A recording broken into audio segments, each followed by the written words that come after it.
There's that growing realization that Africa has the leverage, Africa has the minerals. In terms of data, before we go to perception, Europe is still the biggest trading partner of Africa and also the biggest investor in Africa. We're looking at over 300 billion euros. But the Chinese are perceived to be not interested in terms of the values. They are transactional. They like to have a deal and deliver on the deal and ask for the next deal. Africa, home to huge reserves of the raw materials used to make everything from smartphones and electric cars to wind turbines, is at the forefront of the global race for critical minerals. As foreign investors come knocking on the door, the question is, who makes the best business partner? To explore this, I'm joined by James Shikwati, a Kenyan economist and the author of research on African perceptions of international investors. James, great to have you with us. These critical minerals are of huge geopolitical importance, potentially giving African leaders a large degree of leverage when it comes to foreign investment. How have they been managing this? I would say, first of all, there's that growing realization that Africa has the leverage, Africa has the minerals, and more so, of course, distributed in different regions. We know Democratic Republic of Congo dominates in terms of the offer for these minerals, and South Africa. And so what has happened is that jointly through the African Union, African countries have come up with a policy where they're pushing for at least 10% value addition of minerals to oppose the traditional model that used to be just getting rocks out of Africa and getting finished products back to the continent.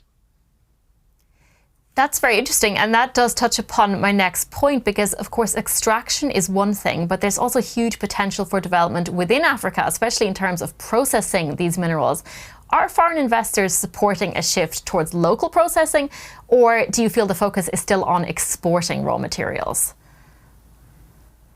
At the moment, the focus is still largely on exporting raw materials, which has been the traditional pattern over 200 years. It has always been take raw materials out of Africa. A lot of infrastructure projects in Africa, be they railway lines, ports, or highways, they were designed originally to simply extract raw materials from Africa. But now there's a big shift, as I mentioned, with that campaign that at least 10% value addition happen in Africa. It's really gaining momentum. And this is largely through some of the big energy projects that are already coming up. We've seen, for example, Ethiopia came up with this huge energy project that is supposed to support energy infrastructure across the East Africa region. So I think with the energy projects coming up, there's going to be more push to have value addition happening within the continent. This, of course, involves a lot of Pan-African cooperation. How easily is that process managed? Well, when it comes to minerals, it's quite tricky because, first of all, there's always the connection between minerals and conflict. You'll notice that many of the countries that are rich in natural resources tend to also be having lots of wars, people fighting over the control of those minerals, and some outsiders sponsor those conflicts for purposes of easier access to those minerals. So that is a challenge that Africa is facing at the moment. But there are models that are being tested out, especially we've seen with the Americans trying to put up what they call the Lobito corridor, where they're focusing on possibility for Zambia, for example, to have value add in their minerals before they are exported out. But that's a rare case because it's still something that is yet even to take off. Now, you've also conducted some very interesting research looking specifically at the differences in how business leaders across Africa perceive European versus Chinese investment. Could you walk me through your findings?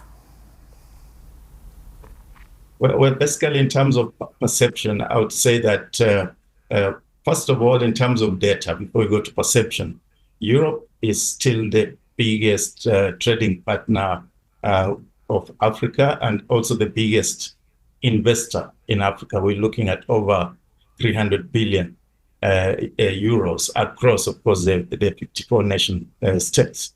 But when it comes to perception, you notice that when Europe invests in companies, it might not be as visible as when China invests in a port or invests in a railway infrastructure or a highway, because that's visible.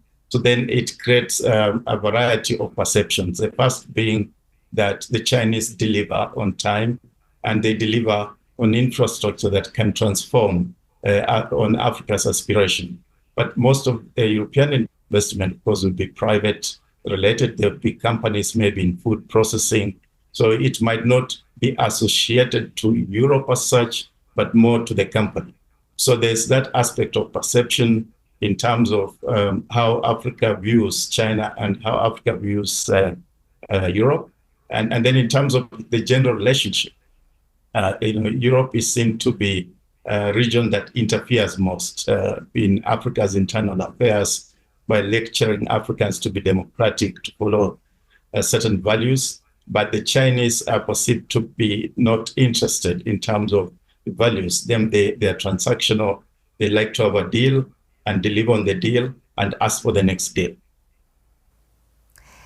That's fascinating analysis. When it comes to these tangible effects, Europe has been pursuing an investment strategy that it hopes will act as a counterweight to China's huge Belt and Road infrastructure initiative. Would you say it is succeeding in that objective? I would say I think Europe has a big challenge as far as that initiative of trying to compete with China. The first challenge being that European countries tend to gravitate around the countries that they colonized before. So you get that, like for Francophone, the French would wish to be more associated with the French former colonies, the British, and so forth. But the Chinese do not have that baggage of former colonies. So when they have a strategy, their strategy covers the entire continent. So that is a big challenge for example, for the global gateway, because there's still those remnants of paternalism that we do a project to a former colony, while the Chinese do a project for the entire continent. So there's that challenge in terms of implementation, which leads to smaller projects from Europe, which are invisible and which then are challenged by the bigger projects from China, which are more visible, and therefore creates that impression that China is doing more than Europe. But when in essence, the data will tell you that we still have a strong presence of Europe in Africa.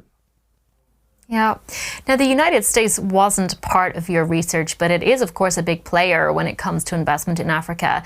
American foreign policy has become a little bit more transactional in the era of Trump. Is this reflected in the nature of investments that American companies are pursuing? Well, we can see a growing interest of American companies. I mean, just the other day, we saw one of the leading retail stores from the US opening up its activities in South Africa. I would say a lot of American companies will find them operating from the southern part, that's South Africa. But there's still the challenge of how the American politics approaches Africa. I mean, in terms of even pronouncements of American leaders, they see Africa as really a place of no consequence in terms of their strategy.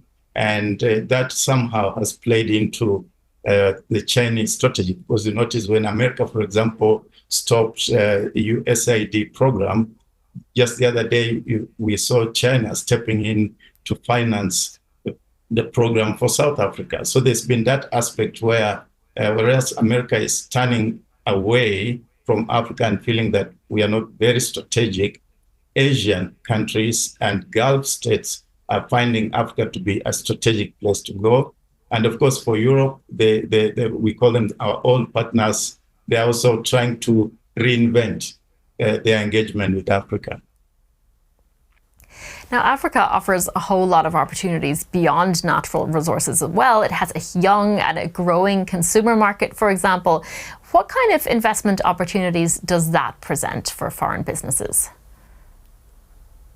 I mean, first of all, we have to look at the fact that when we're having a youthful population, these are energetic people. They want some fresh ideas, some challenges that they can be able to solve. So it's projected by the Africa Development Bank that by the year 2030, Africa should be have a market of consumers, if I put it that way, of over 2.5 trillion US dollars. And that is an attractive aspect, especially when you look at digital related companies. We've seen quite a number of some of these companies from the US now setting base here in Kenya, in Ghana, in South Africa, because they would like to tap into this youthful population that would like to make use of these new gizmos, AI and things like that. So it's actually a market of promise. The challenge, of course, is it's not coordinated in one city. You're looking at 54 nation states with their varied aspirations. So even as we say that by the year 2100, we'll have maybe over 4 billion Africans and 60% below 20 years of age, it's not just in one basket. Any investor has then to look at the realities by using what we call regional economic blocks. We have 8 of them. That's normally an entry point.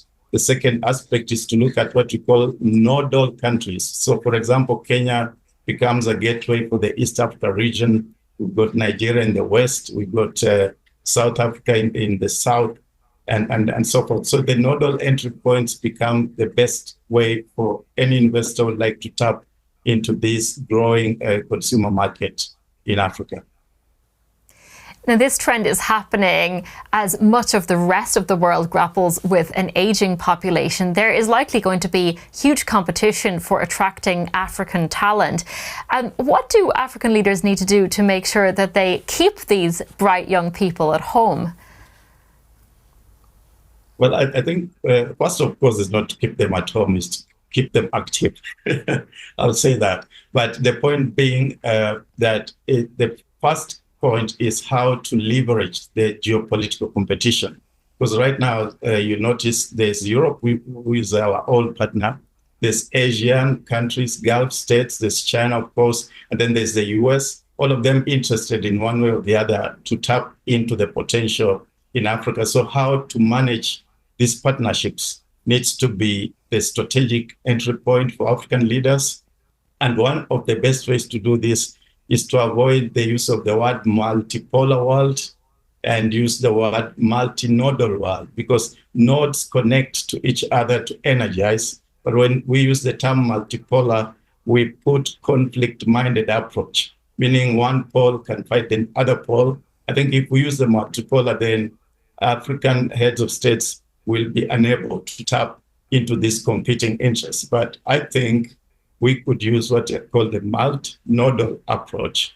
So one country is good in infrastructure, another one is good in digital tech, another one is good in agro-processing. We need all of them to partner with African countries. And the role of African heads of states is managing those partnerships so that they don't create conflict. Okay, so cooperation there is the biggest strength by the sounds of it. James Shikwati, thank you so much for speaking with us. Thank you for having me on your show.